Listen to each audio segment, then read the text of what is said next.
Seguimos en Jaque Mate, estamos en el bloque central y estamos con el ingeniero Miguel Ponce, ex subsecretario nacional de Comercio Exterior e Interior del gobierno de Raúl Alfonsín y además un asesor económico de mucha importancia en la capital federal. ¿Qué tal, Miguel? ¿Cómo estás? Buenas noches, gracias por estos minutos. No, alegría estar contigo, Jorge, y con todos los que te siguen. Cada vez son más. Bueno, cumbre de Davos, o lo que se conoce también como la World Economic Center, no habría buenas noticias ni miradas sobre el futuro argentino positivo, y puede ser que se esté preanunciando un colapso del Estado argentino. Bueno, paradójicamente, como que el mundo, ¿no es cierto?, se ha estado expresando en las últimas semanas, yo diría como pocas veces se ha dado. Desde una punta, un ex premio Nobel como Stiglitz, hasta esto que vos traes del World Economic Forum, ¿no es cierto?, el famoso Foro Económico de Davos, que se suma a lo del Financial Times, que se suma a lo de The Economist, ¿no es cierto?, todos analizando, bueno, una situación muy particular que se vive en Argentina en términos económicos y que en el curso de estos días debiera tener alguna conclusión.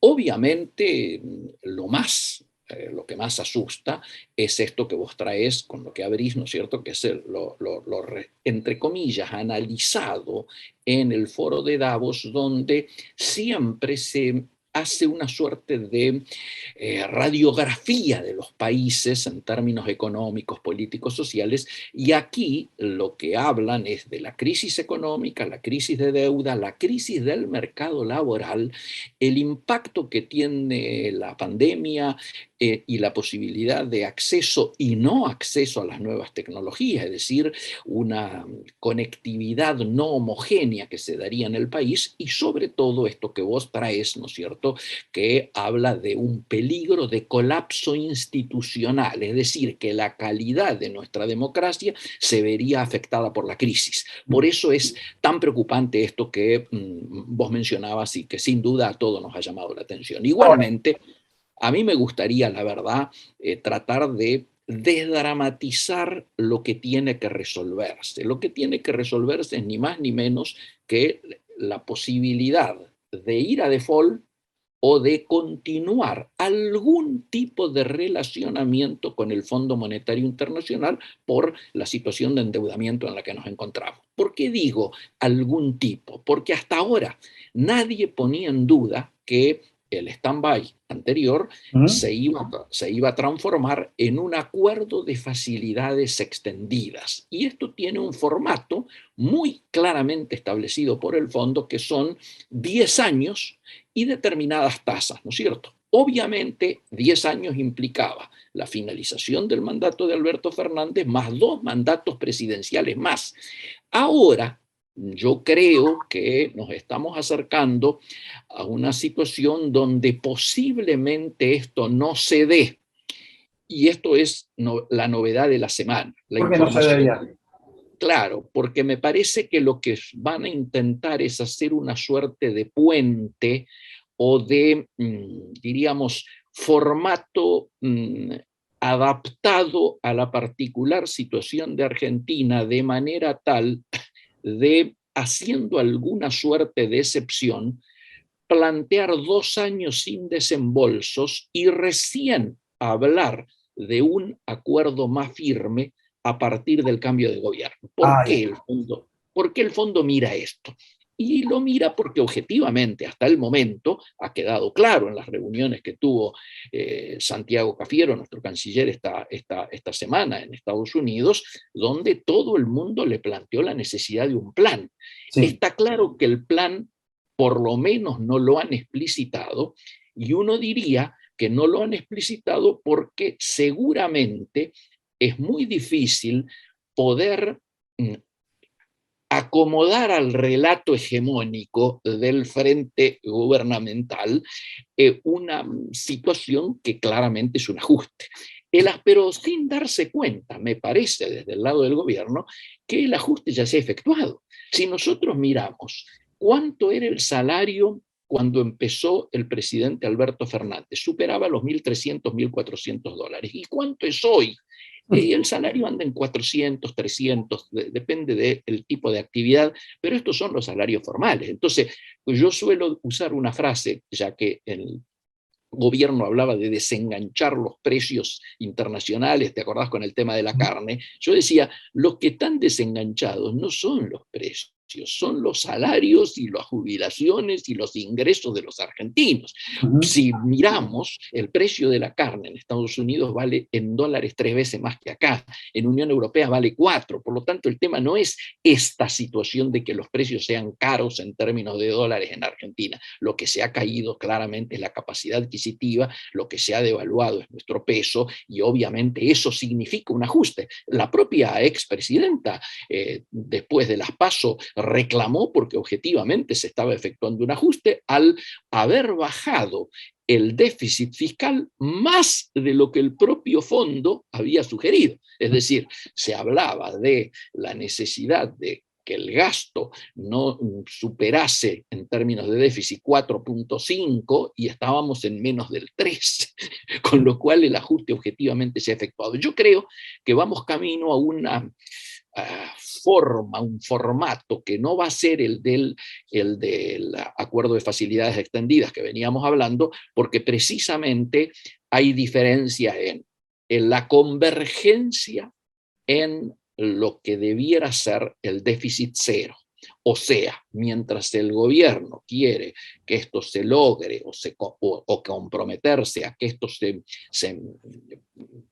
digamos, completase el equilibrio entre ingresos y egresos recién en el 2027, el fondo dice, mostrará por lo menos una vocación de bajar del 3,5 que habría cerrado el año pasado al 12 el año que viene y al 1 en el 2025. Bueno, esto parece que está planteado como que no se aceptaría porque el año que viene es un año electoral y entonces nadie está queriendo mostrar las cartas de cómo se jugaría en un año electoral, sobre todo si el planteo es que no haya ajuste. Porque el debate, vos lo entendés, Jorge, muy claramente, acá todos coinciden en que hay que reducir el déficit fiscal. Ahora, el oficialismo ¿qué dice? Sí, pero sin achicamiento. Es decir, sin achicar el gasto. La oposición ¿a qué se ha comprometido? A no aumentar los impuestos. Entonces, si no operás sobre ingresos ni sobre egresos, ¿cuál es la única, entre comillas, solución que aparece en el horizonte? La licuación del déficit fiscal por medio de la inflación. Por eso es que nadie piensa que el año que viene, perdón, que este año que ya estamos viviendo va a terminar con una inflación inferior a la del año pasado, sino al contrario, el gobierno hoy te firmaría con las dos manos repetir el índice de inflación anual del 2021, pero para mí va a estar arriba del 60%. Ahora, la pregunta que me hago en estos 3 minutos que nos quedan 4. Por favor.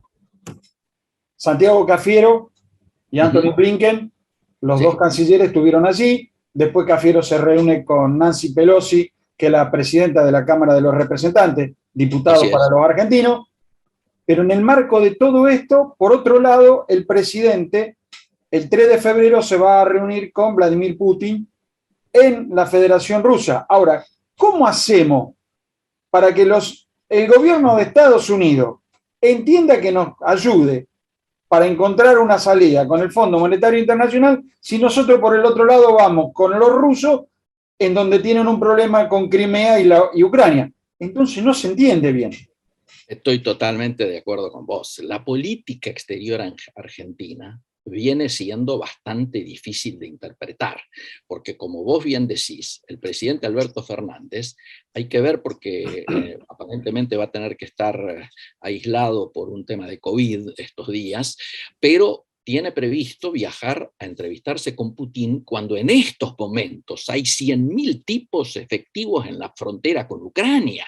Hay una gran cantidad de blindados y hay una tensión, hay ruido de tambores en esa zona. Pero también Fernández está viajando a la inauguración de los Juegos Olímpicos de invierno en China para juntarse con Xi Jinping, cuando están siendo estos Juegos Olímpicos boicoteados por violaciones a los derechos humanos y muchísimos muchísimos países occidentales, entre ellos Estados Unidos, no va. Entonces, claramente Argentina está teniendo una suerte de conducta, llamémosle adolescente.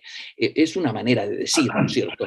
Si se ponen muy duros, en una de esas hasta doy el salto, amenazan. Cuesta encontrar hoy coherencia en la política exterior argentina. Yo creo claramente que cuando se juntan alguien que tiene mucho poder y alguien que tiene poco poder, en general las condiciones la termina imponiendo el que tiene el mazo, digamos, ¿no es cierto? El que tiene más poder, y yo creo que estas situaciones debieran ser tenidas en cuenta. Yo me imaginaba, por ejemplo, la reunión de Cafiero con Blinken, horas antes de que Blinken tuviera que viajar a Rusia por el tema este de Ucrania. ¿En qué iba a estar pensando Blinken? Y obviamente en su Ucrania. Pero claro, que es obviamente un tema mucho más caliente y más picante que el que tenía con Argentina. Por eso es tan notoria la diferencia de lecturas que han hecho la Cancillería argentina diciendo que el gobierno de Estados Unidos ha dado un aval, cuando en realidad yo tengo el textual, el comunicado, y de ninguna manera Blinken brindó apoyo. Lo que dice explícitamente el portavoz Ned Price, dice que el secretario habló sobre la negociación de Argentina con el Fondo Monetario Internacional y alentó a Argentina a presentar un marco de política económico sólido que devuelva el crecimiento al país. Nada que ver con un apoyo. Le está diciendo, muchachos, traigan un plan y nosotros vemos. Claro. Esta es la situación. Igual, insisto, desdramaticemos, va a haber acuerdo. Las declaraciones de la vicepresidenta echando la culpa de que hay más gasto en el COVID anterior, del gobierno anterior, que en el COVID sanitario del tiempo del gobierno de Fernández, está indicando que están abriendo un paraguas para tratar de acomodar lo que se acuerde al relato hegemónico. Ahora, yo te diría, sería muy importante que, hablando de medidas concretas, el gobierno no insistiera en el error de pretender solucionar los temas de la macro operando sobre la micro, porque así va a seguir transitando un camino de derrotas, como es el ejemplo claro de los precios cuidados y todo lo que tiene que ver con el control de precios y la inflación, ¿no? Miguel, muchísimas gracias por estos minutos. Siempre es un placer charlar contigo. Jorge, la alegría es mía y siempre a disposición, vos lo sabés. Mi saludo a todos. Muchísimas gracias. Vamos a seguir conversando porque creo que en marzo se vienen tiempos difíciles. Desde ya que sí. Un abrazo.